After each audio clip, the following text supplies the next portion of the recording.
さんこんにちは。夫婦グルメ旅行チャンネルです。今回は箱根強羅にあるエレカーサのご紹介です。このホテルを一言で言うと癒しのオーベルジュだと私は考えています。オーベルジュとは料理を楽しむことが目的になるほどお料理に力を入れた滞在施設のことです。このホテルは地の食材をふんだんに使った美味しいイタリアン料理を出してくださいます。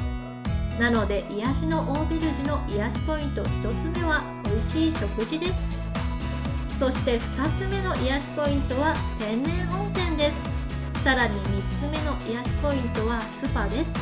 こちらのスパは高級ホテル予約サイト1級でスパランキング1位を獲得したことがあるほどリラ君の技術力が素晴らしいのです。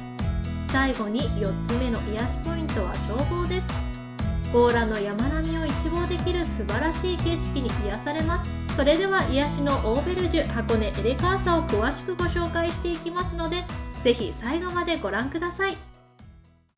扉を開けるととっても明るい気持ちの良い空間が広がっています。実は私は20代の頃から仕事で心身ともに疲れると癒されに何度も訪れていた場所なんですよ。中は数年前にリノベーションされていて、もともと綺麗でしたが、さらに綺麗で明るい雰囲気になっています。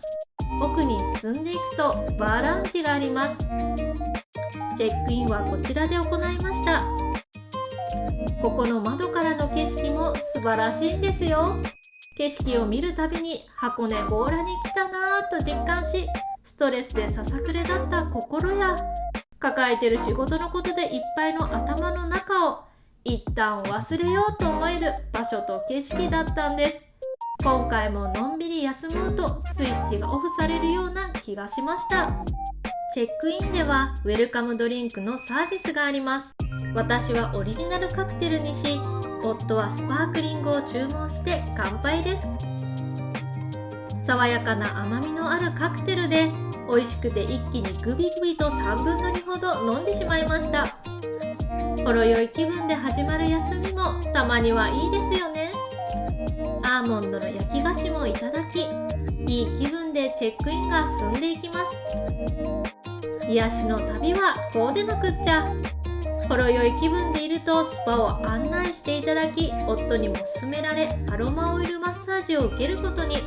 高級ホテル予約サイトの1級でスパランキング1位を獲得したことがあるなんてとっても楽しみですよね。後ほど詳しくご紹介します。チェックインを済ませた後はお部屋へ。ガラス張りの渡り廊下の先は主に宿泊エリアです。そうそう、ウェディングドレスがあるようにこのホテルにはチャペルもあるので結婚式も挙げられるんですよ。親しい人たちと一緒にのんびり滞在もして結婚式もできるなんて素敵ですよね。さて、ここからはホテルの魅力ごとにご紹介していきます。ご紹介内容はお部屋、夕食と朝食、温泉、スパの流れについてご紹介していきます。それでは最初、お部屋からスタートです。宿泊するお部屋はスタイリッシュツインです。何度も来ているので様々な部屋に宿泊したことがありますが、やっぱり扉を開けるときはワクワクしますね。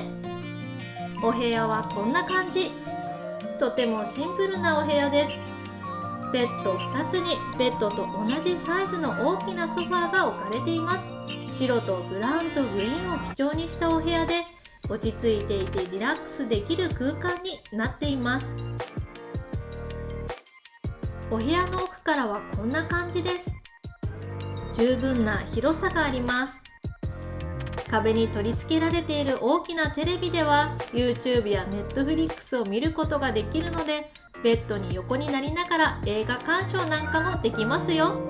また窓からの景色も気になりますよね。わー、箱根の早雲山と強羅の山々が見え、ダイナミックで美しい自然が広がっています。滞在中はこの景色を何度も見て癒されましたよ。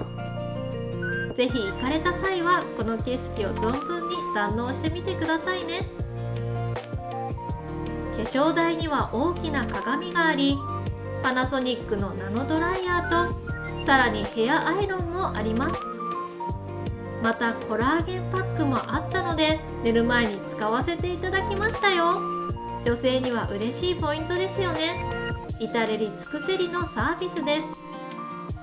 隣の棚はミニバーになっていて、イリーのコーヒーメーカーとケトルがあり、カップやグラス類もあります。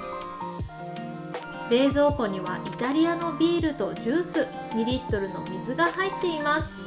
夫がお風呂上がりにビールを飲んで最高と言っていました。クローゼットの中には館内着が入っていて、上下分かれたタイプなので楽ちんです。また消臭スプレーもあるので着回す服がある時には便利ですね。部屋にはお風呂はないのですがシャワールームがあります。癒されに来てるのにお風呂がないのと思われた方もいらっしゃるかもしれませんが、全く問題ありません。この施設には大浴場の他に貸し切り風呂があるんです。ただ部屋に半露天風呂がついたお部屋もあるので、部屋にこもりたい方は予約される際に部屋タイプをご確認くださいね。シャンプー類ももちろんあり、さらにいいのが女性用の基礎化粧品があるところです。ちなみに男性用の基礎化粧品も置いてありました。アメニティ類も必要なものは全て揃っています。また椅子周り、座ってお手入れできるのもいいですよね。それでは夕食のご紹介です。お食事はロビーの隣にあるレストランでいただきます。以前は部屋食もできたのですが、残念ながら今はそういったプランはないようです。ただレストランでの食事もいいんですよ。披露宴会場にもなるレストランは雰囲気がとてもいいんです。さらに早雲山と強羅の山々の夜景を見ながら食事をすることもできるんですよ。日中とは全く違った景色を楽しむことができます。それでは乾杯からスタートです。私は白ワイン、夫はスパークリングで乾杯。どちらもイタリアのものです。まずは前菜3種。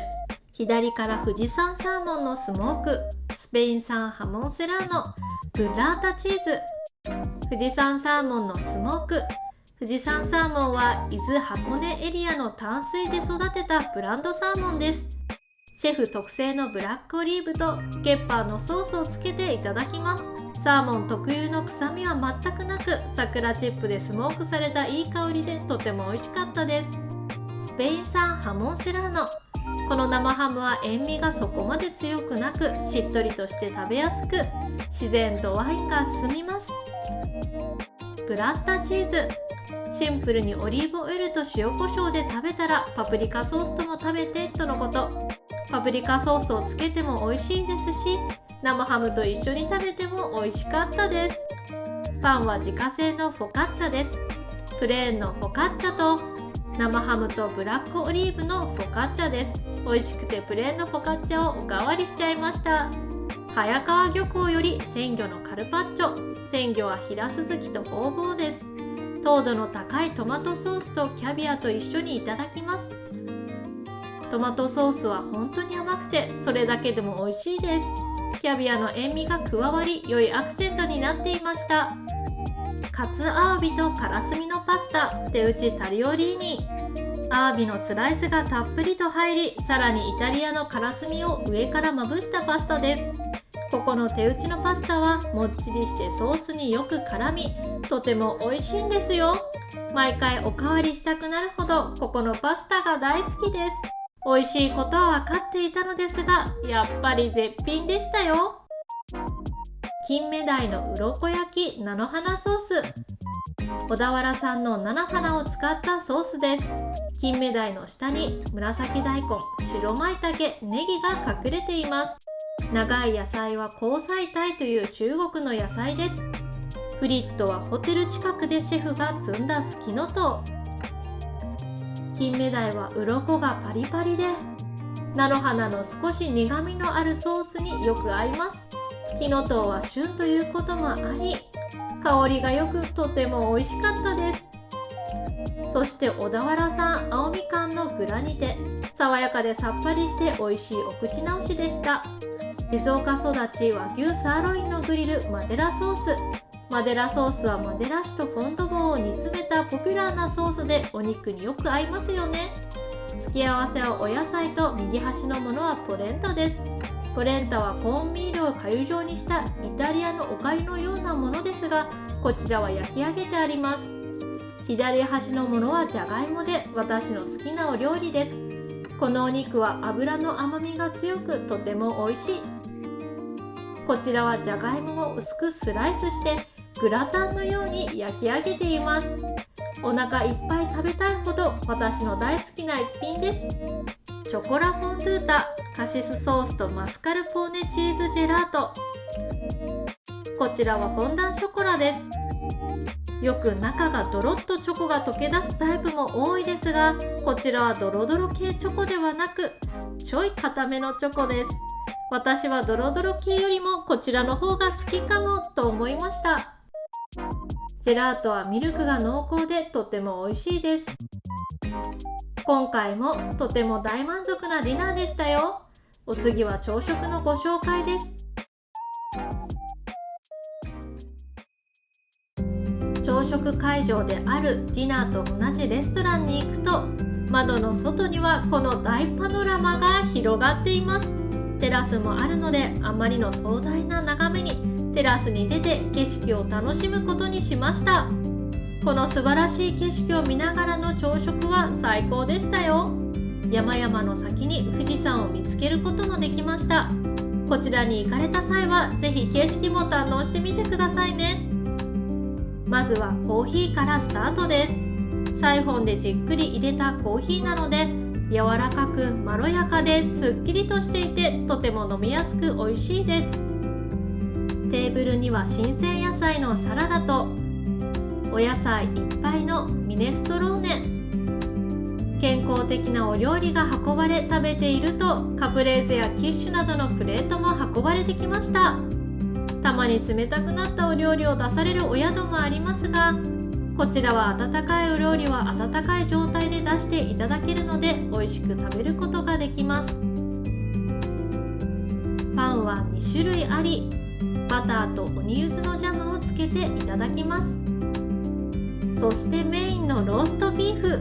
朝からローストビーフは重いかなと思ったのですが、濃いソースではないのでその心配はいりませんでしたよ。朝でも食べやすいあっさりとしたソースにしっとりとし甘みのあるお肉が美味しかったです。デザートはアップルパイとフルーツです。すごい大満足のボリューム。焼き菓子はカントゥッチです。カントゥッチはトスカーナ地方の焼き菓子で、見て気づかれた方もいらっしゃるかもしれませんが、ビスコッティによく似ています。ビスコッティもカントゥッチも2度焼きしているのですが、ビスコッティとは違ってバターが入っていないそうです。コーヒーに浸して美味しくいただきました。それでは温泉のご紹介です。こちらの施設には大浴場の他に予約制の貸し切り風呂と予約なしで使える貸し切り風呂があります。また大浴場はさすがに動画にはできないので、この動画内でのご紹介はありませんが、甲羅の山々を眺めながら入れる気持ちの良い源泉かけ流し温泉がありますよ。必要な分だけタオルを取ったら貸し切り風呂へ。温泉の後のドリンクコーナーや休憩スペースもあり、温泉後に一休みできます。2つの貸し切り風呂は隣り合っていて、この時はたまたま2つとも空いていましたが、結構埋まっていることもあるので、チェックインの時に予約しておくのもいいかもしれません。まずは予約制の貸し切り風呂からご紹介します。部屋に置いてある館内バッグにお風呂セットを入れて持ってきましたが、基礎化粧品類や綿棒やコットンなどは置いてあります。